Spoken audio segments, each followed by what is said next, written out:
ಯಾವುದೇ ಒಂದು ದೇಶ ಮುಂದುವರಿಬೇಕಾದ್ರೆ ಆ ದೇಶದ ರಾಜಕೀಯ ವ್ಯವಸ್ಥೆ ಸ್ಟ್ರಾಂಗ್ ಆಗಿರ್ಬೇಕು. ಈ ಮಾತನ್ನ ನಾವು ತುಂಬಾ ಸರಿ ಕೇಳಿರ್ತೀವಿ. ಬಟ್ ನಿಜವಾಗ್ಲೂ ಒಂದು ದೇಶದ ಪಾಲಿಟಿಕ್ಸ್ ಚೆನ್ನಾಗಿದೆ ಅಂದ್ರೆ ಅದರ ಅರ್ಥ ಏನು? ಹಾಯ್, ನಾನು Gayatri. Welcome back to our YouTube channel. ದೊಡ್ಡ ದೊಡ್ಡ ಸ್ಟೇಜ್ ಮೇಲೆ ಜೋರಾಗಿ ಮಾತಾಡಿದ್ರೆ ಸಾಕಾಗುತ್ತಾ? ಚುನಾವಣೆ ಟೈಮ್ ನಲ್ಲಿ ಮನೆ ಮನೆಗೆ ಬಂದ್ರೆ ಸಾಕಾಗುತ್ತಾ? ಆರ್ ದೊಡ್ಡ ದೊಡ್ಡ ಪ್ರಾಮಿಸ್ ಗಳನ್ನ ಕೊಟ್ರೆ ಸಾಕಾಗುತ್ತಾ? ನೋಡೋಣ. ಇವತ್ತು ನಾನು 2 ದೇಶದ ಬಗ್ಗೆ ನಿಮ್ಗೆ ಹೇಳ್ತೀನಿ. ಅರಸಪುರ ಅನ್ನೋದು ಒಂದು ದೇಶ. ಈ ದೇಶದಲ್ಲಿ ಎಲೆಕ್ಷನ್ ಟೈಮ್ ಬಂದ ತಕ್ಷಣನೇ ರಾಜಕಾರಣಿಗಳು ಸಡನ್ ಆಗಿ ಜನರ ಮುಂದೆ ಕಾಣಿಸ್ಕೊಳ್ಳಿಕ್ಕೆ ಶುರು ಮಾಡ್ತಾರೆ. ಮನೆ ಮನೆಗೆ ಹೋಗ್ತಾರೆ. ನಿಮ್ಗೆ ಏನ್ ಸಮಸ್ಯೆ ಇದೆ, ನಿಮ್ಗೆ ಏನ್ ಬೇಕು, ರೋಡ್ ಬೇಕಾ, ನೀರ್ ಬೇಕಾ, ಜಾಬ್ ಬೇಕಾ, ಸ್ಕೂಲ್ಗಳನ್ನ ಸರಿ ಮಾಡ್ಬೇಕಾ ಅಂತ ಕೇಳ್ತಾರೆ. ಆಮೇಲೆ ಪ್ರಾಮಿಸ್ ಗಳನ್ನ ಮಾಡ್ತಾರೆ. ನಾವು ಇದನ್ನ ಮಾಡ್ತೀವಿ, ಅದನ್ನ ಮಾಡ್ತೀವಿ, ನಮ್ಮನ್ನ ಗೆಲ್ಸಿ. ದೆನ್ ಗಿಫ್ಟ್ ಗಳು ಕೊಡ್ತಾರೆ. ದುಡ್ಡು ಕೊಡೋದು, ಸೀರೆ ಕೊಡೋದು, ಕುಕ್ಕರ್ ಗಳನ್ನ ಕೊಡೋದು, ದೊಡ್ಡ ದೊಡ್ಡ ಬ್ಯಾನರ್ ಗಳನ್ನ ಹಾಕ್ಸೋದು. ಇಷ್ಟೇ. ಜನರು ಕೂಡ ಏನ್ ಮಾಡ್ತಾರೆ, ಈ ಸಲ ಇವ್ರೇನೋ ಮಾಡಬಹುದು ಅಂತ ಯೋಚನೆ ಮಾಡಿ ನಂಬಿ ಓಟ್ ಹಾಕ್ತಾರೆ. ದೆನ್ ಎಲೆಕ್ಷನ್ ಮುಗಿದ್ಮೇಲೆ ರಿಸಲ್ಟ್ ಬರುತ್ತೆ, ಅವರು ಗೆಲ್ತಾರೆ. ಗೆದ್ದ ತಕ್ಷಣ full security, full luxury life start ಆಗುತ್ತೆ. ಜನರು ಮತ್ತೆ ತಮ್ಮ ಹಳೆಯ ಸಮಸ್ಯೆಗಳಲ್ಲಿನೇ ಬ್ಯುಸಿ ಆಗೋಗ್ಬಿಡ್ತಾರೆ. ನೆಕ್ಸ್ಟ್ ಮತ್ತೆ ಅದೇ 5 ವರ್ಷ ವೆಯ್ಟ್ ಮಾಡಬೇಕು. ಪ್ರತಿ ಸಲ ಕೂಡ ಇದೇ ನಡೀತಾ ಇರುತ್ತೆ. ನವಯುಗ ಅನ್ನೋದು ಇನ್ನೊಂದು ದೇಶ. ಈ ದೇಶದಲ್ಲಿ ಕೂಡ ಎಲೆಕ್ಷನ್ ನಡೆಯುತ್ತೆ. ಬಟ್ ಇಲ್ಲಿ ಒಂದು ವಿಚಿತ್ರ ಇದೆ. ಇಲ್ಲಿ ಯಾರು ಕೂಡ ಮನೆ ಮನೆಗೆ ಹೋಗಲ್ಲ, ಓಟ್ ಹಾಕಿ ಅಂತ ಕೇಳಲ್ಲ. ಯಾರು ಎಲೆಕ್ಷನ್ ಟೈಮ್ ನಲ್ಲಿ ಮಾತ್ರ ಸಡನ್ ಆಗಿ ಕಾಣಿಸ್ಕೊಳ್ಳೋದಿಲ್ಲ. ಯಾಕೆಂದ್ರೆ ಇಲ್ಲಿ ಜನರಿಗೂ ಸರ್ಕಾರಕ್ಕೂ ಮಧ್ಯೆ ಡಿಸ್ಟೆನ್ಸ್ ಅನ್ನೋದೇ ಇಲ್ಲ. ಯಾವ ಊರಲ್ಲಿ ಏನ್ ಪ್ರಾಬ್ಲಮ್ ಇದೆ, ಯಾವ ರಸ್ತೆ ಒಡೆದೋಗಿದೆ, ಯಾವ ಹಾಸ್ಪಿಟಲ್ ಅಲ್ಲಿ ಇಶ್ಯೂ ಇದೆ, ಯಾವ ಸ್ಕೂಲ್ ರಿಪೇರಿ ಆಗ್ಬೇಕಿದೆ, ಇವೆಲ್ಲ ಕೂಡ ಸಿಸ್ಟಮ್ಗೆ ಗೊತ್ತಿರುತ್ತೆ. ಇಲ್ಲಿ ಯಾರು ಕೂಡ ಹೋಗಿ ಭಿಕ್ಷೆ ತರ ಇದನ್ ಮಾಡ್ಸಿ ಅದನ್ ಮಾಡ್ಸಿ ಅಂತ ಕೇಳ್ಬೇಕಾಗಿಲ್ಲ. ಎಲೆಕ್ಷನ್ ಟೈಮ್ ಬಂದಾಗ ಜನ ಏನ್ ಮಾಡ್ತಾರೆ ಗೊತ್ತಾ? ಯಾರು ಸರಿಯಾಗಿ ಕೆಲಸ ಮಾಡಿದ್ರು, ಯಾರು ಫ್ಯೂಚರ್ ಬಗ್ಗೆ ಥಿಂಕ್ ಮಾಡಿದ್ರು, ಯಾರು ಟೆಕ್ನಾಲಜಿಯನ್ನ ಯೂಸ್ ಮಾಡಿದ್ರು, ಯಾರು ಸೊಲ್ಯೂಷನ್ ಅನ್ನ ಕೊಡ್ತಾರೆ, ಅವರನ್ನ ಚೂಸ್ ಮಾಡ್ತಾರೆ. ಇಲ್ಲಿ ಹೈಪ್ ಇರೋದಿಲ್ಲ, ವರ್ಕ್ ಜಾಸ್ತಿ ನಡೆಯುತ್ತೆ. ಇಲ್ಲಿ ಇನ್ನೊಂದು ಬಿಗ್ಗೆಸ್ಟ್ ಡಿಫರೆನ್ಸ್ ಏನು ಗೊತ್ತಾ? ಅರಸಪುರದಲ್ಲಿ ಹೆಚ್ಚಾಗಿ ತುಂಬಾ ವರ್ಷಗಳಿಂದ ರಾಜಕೀಯದಲ್ಲಿ ಇರುವವರು ಅಧಿಕಾರದಲ್ಲಿ ಇರ್ತಾರೆ. ಅವರಿಗೆ ಎಕ್ಸ್ಪೀರಿಯನ್ಸ್ ಇದ್ರು ಈಗಿನ ಜನರೇಷನ್ ಪ್ರಾಬ್ಲಮ್ಗೆ ಕನೆಕ್ಟ್ ಆಗೋದು ಕಡಿಮೆ. ಟೆಕ್ನಾಲಜಿ ಹೇಗೆ ಯೂಸ್ ಮಾಡಬೇಕು, AI ಹೇಗೆ ಫ್ಯೂಚರ್ ಚೇಂಜ್ ಮಾಡುತ್ತೆ, ಡಿಜಿಟಲ್ ಸಿಸ್ಟಮ್ ಹೇಗೆ ಇಂಪ್ರೂವ್ ಮಾಡಬೇಕಾಗುತ್ತೆ, ಇದೆಲ್ಲದರ ಸ್ಪೀಡ್ಗೆ ಮ್ಯಾಚ್ ಆಗೋಕೆ ಕಷ್ಟ ಆಗುತ್ತೆ. ಆದ್ರೆ ನವಯುಗ ದೇಶದಲ್ಲಿ ಹೇಗೆ ಗೊತ್ತಾ? ಯುವಕರಿಗೆ ಜಾಸ್ತಿ ಅವಕಾಶ ಇರುತ್ತೆ.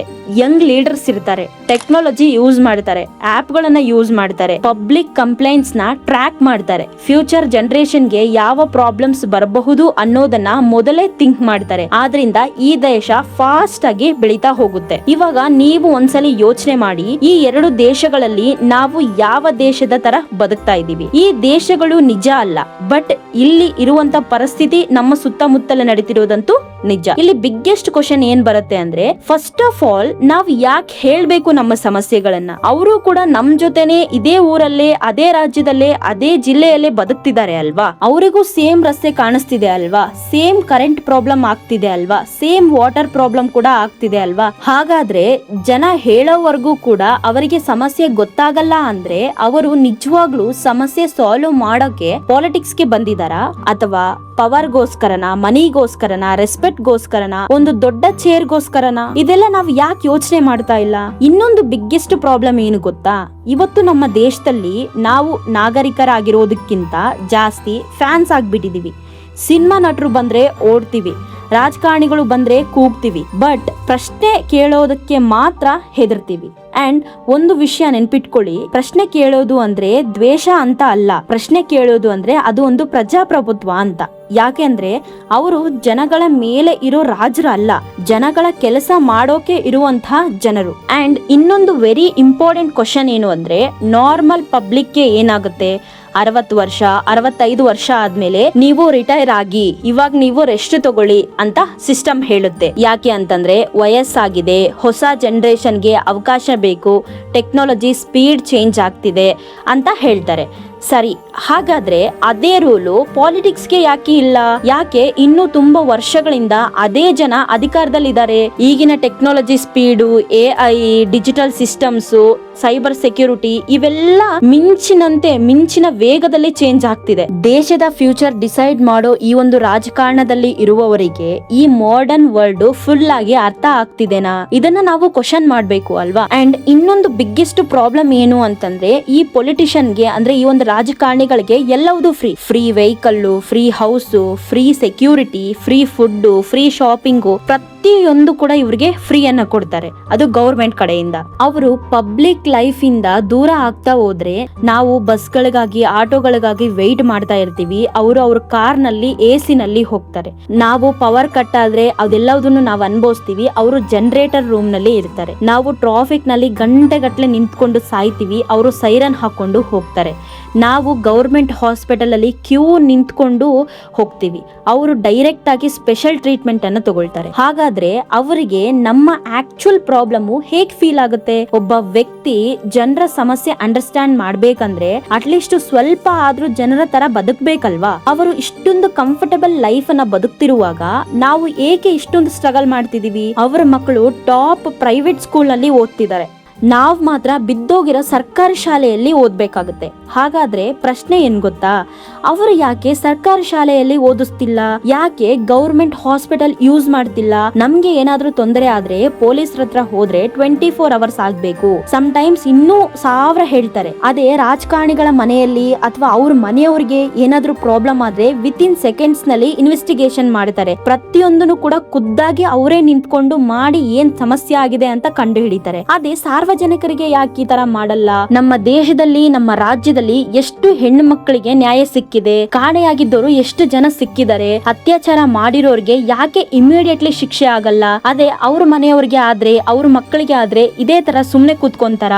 ಎಷ್ಟೋ ಕೇಸ್ಗಳಲ್ಲಿ ಯಾರು ಮಾಡಿದಾರೆ ಅಂತ ಗೊತ್ತಾದ್ರೂ ಕೂಡ ಅವ್ರಿಗೆ ಶಿಕ್ಷೆ ಆಗೋದಿಲ್ಲ. ಸೊ ಇಲ್ಲಿ ಏನಾಗುತ್ತೆ ಅಂದ್ರೆ, ಆ ಒಂದು ಯಾವ ಹೆಣ್ಣು ಮಗಳು ಈ ಒಂದು ಕೃತ್ಯಕ್ಕೆ ಒಳಗಾಗಿರ್ತಾಳೋ ಆ ಹುಡುಗಿಯ ಮನೆಯವರು, ಆ ಹುಡುಗಿ ಏನಾದ್ರು ಬದುಕಿದ್ರೆ ಆ ಹುಡುಗಿ ಅವರೇ ನರಳಬೇಕು. ಆದ್ರೆ ಇವ್ರಿಗೆ ಏನು ಪ್ರಾಬ್ಲಮ್ ಇಲ್ಲ, ಆ ಒಂದು ಕೃತ್ಯ ಮಾಡಿರುವಂತ ಅವ್ರಿಗೆ ಏನು ಕೂಡ ಮಾಡಲ್ಲ. ಇವ್ರ ರಾಜಕೀಯದಲ್ಲಿ ಇದ್ದು ಇನ್ನ ಏನ್ ಪ್ರಯೋಜನ? ಈ ತರದ್ದು ಎಲ್ಲ ಆದ್ರೂ ಕೂಡ ಅವ್ರಿಗೆ ಏನು ಮಾಡಕ್ ಆಗ್ತಿಲ್ಲ ಅಂತಂದ್ರೆ ಇನ್ನು ಇವ್ರು ನಮ್ಮನ್ನ ಹೇಗ್ ಸೇವ್ ಮಾಡ್ತಾರೆ? ಸೊ ಅವ್ರಿಗೆ ಗೊತ್ತಿದೆ ಸಿಸ್ಟಮ್ ಸ್ಟ್ರಾಂಗ್ ಇಲ್ಲ ಅಂತ ಅವ್ರಿಗೆ ಗೊತ್ತು. ಹಾಗಾದ್ರೆ ಅದನ್ನ ಸ್ಟ್ರಾಂಗ್ ಮಾಡ್ಬೇಕಾದ ರೆಸ್ಪಾನ್ಸಿಬಿಲಿಟಿ ಯಾರ್ದು? ಇತ್ತೀಚೆಗೆ ನಾವು ತುಂಬಾ ಸರಿ ನ್ಯೂಸ್ ನಲ್ಲಿ ಕೇಳಿರ್ತೀವಿ, ಗೌರ್ಮೆಂಟ್ ಸ್ಕೂಲ್ ಗಳನ್ನ, ಕಾಲೇಜ್ ಗಳನ್ನ ಅಥವಾ ಕೆಲವೊಂದು ಹಾಸ್ಪಿಟಲ್ ಗಳನ್ನ ಮುಚ್ಚಬೇಕಾಗ್ತಿದೆ ಅಂತ ಕೇಳ್ತಿದೀವಿ. ಯಾಕೆ ಮುಚ್ತಿದ್ದಾರೆ?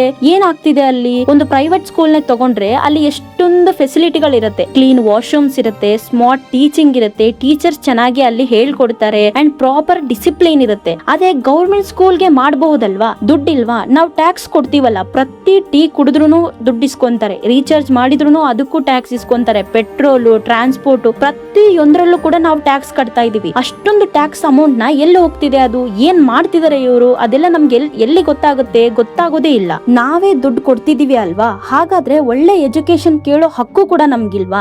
ಫ್ರೀ ಅಂತ ಕೊಡ್ತಿರೋದು ಅವ್ರ ದುಡ್ಡಲ್ಲ, ನಾವು ಟ್ಯಾಕ್ಸ್ ಆಗಿ ಕಟ್ಟಿರುವಂತ ದುಡ್ಡನ್ನೇ ನಮ್ಗೆ ವಾಪಸ್ ಕೊಡ್ತಿದ್ದಾರೆ. ಅದನ್ನ ಒಳ್ಳೆ ಉಪಕಾರ ಮಾಡಿದ ಹಾಗೆ ತೋರಿಸ್ಕೊಳ್ತಾರೆ. ರೈತ ನಮ್ಮ ದೇಶದ ಬೆನ್ನೆಲುಬು ಅಂತ ಕರೀತಾರೆ. ರೈತರು ಹಗಲು ರಾತ್ರಿ ಅಂದೇ ಎಷ್ಟು ಕಷ್ಟಪಟ್ಟು ಕೆಲಸ ಮಾಡ್ತಾರೆ, ಆದ್ರೆ ಅವರು ಬೆಳೆದಿರುವಂತ ಬೆಳೆಗೆ ಸರಿಯಾದ ಬೆಲೆ ಸಿಗ್ತಾ ಇಲ್ಲ. ಡಿಗ್ರಿ ಮಾಡಿದ ಯೂತ್ ಗಳು ಜಾಬ್ ಗಾಗಿ ಅಲದಾಡ್ತಿದ್ದಾರೆ, ಬಟ್ ಆಪರ್ಚುನಿಟೀಸ್ ಕಡಿಮೆ. ಸರ್ಕಾರ ಆಸ್ಪತ್ರೆಗಳಲ್ಲಿ ಬೇಸಿಕ್ ಫೆಸಿಲಿಟೀಸ್ ಕೂಡ ಕೆಲವೊಮ್ಮೆ ಇರೋದಿಲ್ಲ. ನಗರಗಳಲ್ಲಿ ಟ್ರಾಫಿಕ್ ಕಂಟ್ರೋಲೇ ಆಗ್ತಾ ಇಲ್ಲ. ಗ್ರಾಮಗಳಲ್ಲಿ ನೀರಿನ ಸಮಸ್ಯೆ ಮುಗಿತಾನೆ ಇಲ್ಲ. ಹಾಗಾದ್ರೆ ಟೆಕ್ನಾಲಜಿ ಇಷ್ಟೊಂದು ಮುಂದುವರೆದ್ರೂ ಕೂಡ ಇದೆಲ್ಲ ಸಾಲ್ವ್ ಮಾಡೋಕೆ ಯಾಕೆ ಸ್ಪೀಡ್ ಕಾಣಿಸ್ತಿಲ್ಲ? ನಾವು ಎಷ್ಟು ಟೆಕ್ನಾಲಜಿಯನ್ನ ಯೂಸ್ ಮಾಡ್ತಿದೀವಿ, AI ಯೂಸ್ ಮಾಡ್ತಿದೀವಿ. ಫೋನ್ ನಲ್ಲಿ ಫುಡ್ ಆರ್ಡರ್ ಮಾಡಿದ್ರೆ ನಾವು ಲೈವ್ ಲೊಕೇಶನ್ ಅನ್ನ ಟ್ರ್ಯಾಕ್ ಮಾಡಬಹುದು. ಆದ್ರೆ ನಮ್ಮ ಸ್ವಂತ ಸರ್ಕಾರದಲ್ಲಿ ಏನ್ ನಡೀತಿದೆ, ಏನ್ ಮಾಡ್ತಿದ್ದಾರೆ ಅನ್ನೋದು ಮಾತ್ರ ನಮ್ಗೆ ಲೈವ್ ಆಗಿ ಗೊತ್ತಾಗ್ತಿಲ್ಲ.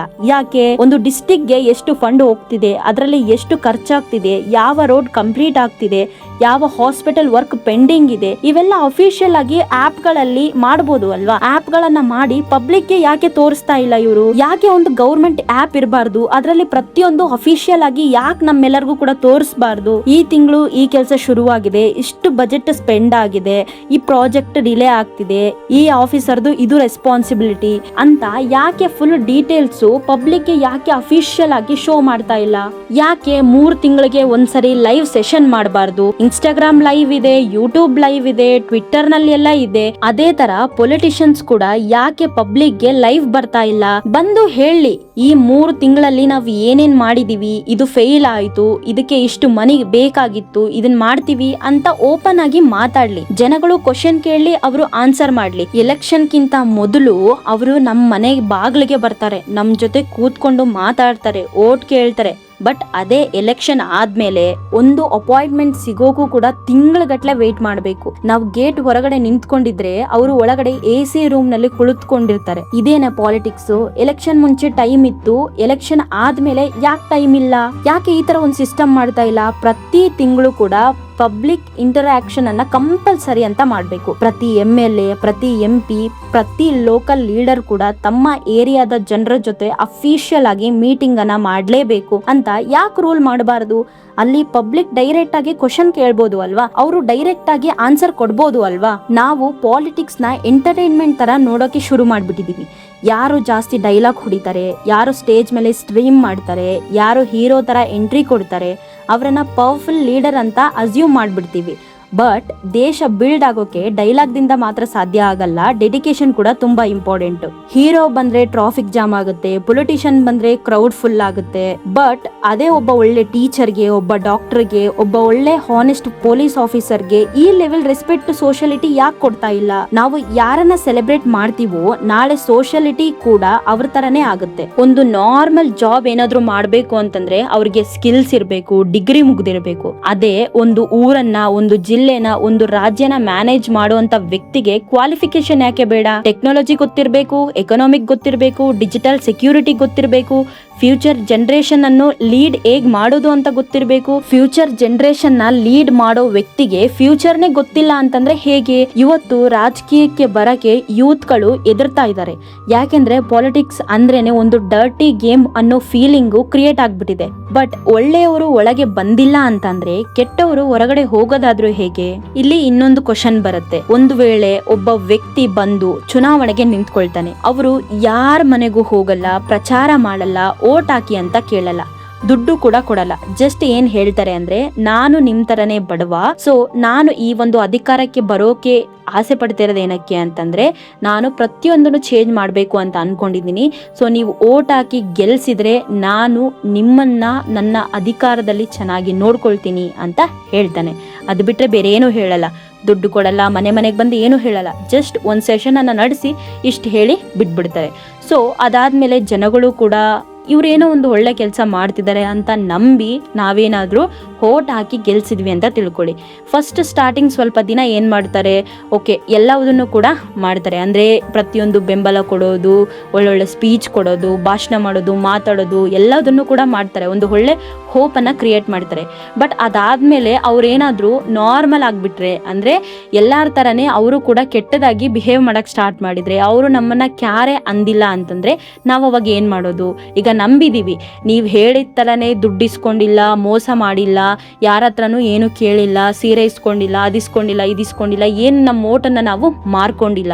ಸೊ ನಿಯತ್ತಾಗಿ ನಾವು ನಂಬಿ ಒಂದು ಒಳ್ಳೆ ವ್ಯಕ್ತಿಗೆ ನಾವು ಓಟ್ ಹಾಕಿದೀವಿ, ಬಟ್ ಅವ್ರು ನಮಗೆ ಮೋಸ ಮಾಡಿದ್ರೆ ಏನ್ ಮಾಡೋದು ಅಂತ ಅನ್ನೋ ಪ್ರಶ್ನೆಗೆ ಪರಿಹಾರ ಏನು ಅಂದ್ರೆ, ಜನಗಳು ಬೇಡ ಅಂತ ಎಲ್ಲಾರು ನಿರ್ಧಾರ ಮಾಡಿ ಸರ್ಕಾರಕ್ಕೆ ಮನವಿ ಕೊಟ್ರೆ ತಕ್ಷಣ ಕೆಲಸದಿಂದ ತೆಗೆಯುವಂತ ಸಿಸ್ಟಮ್ ಬರಬೇಕು. ಸಂವಿಧಾನದಲ್ಲೇನೆ ಬರ್ದಿದ್ದಾರೆ, ಕಾಲಕ್ಕೆ ಅನುಗುಣವಾಗಿ ಚೇಂಜ್ ಮಾಡಬೇಕು ಅಂತ. ಈ ಸಿಸ್ಟಮ್ ತರೋದ್ರಿಂದ ಭಯದಿಂದ ಕೆಲಸ ಮಾಡ್ತಾರೆ. ಜನಗಳನ್ನ ನೋಡಿದ್ರೆ ರಾಜಕೀಯದವರು ಭಯ ಬೀಳ್ಬೇಕು. ಬಟ್ ಪ್ರೆಸೆಂಟ್ ಹೇಗಿದೆ ಅಂದ್ರೆ, ರಾಜಕಾರಣಿಗಳನ್ನ ನೋಡಿದ್ರೆ ಜನಗಳು ಭಯ ಬೀಳ್ತಾ ಇದ್ದಾರೆ. ಆ ತರ ಸಿಸ್ಟಮ್ ಅನ್ನ ಮಾಡಿದ್ರೆ ದೇಶ ಉದ್ಧಾರ ಆಗೋದ್ರಲ್ಲಿ ಯಾವುದೇ ಅನುಮಾನ ಇಲ್ಲ.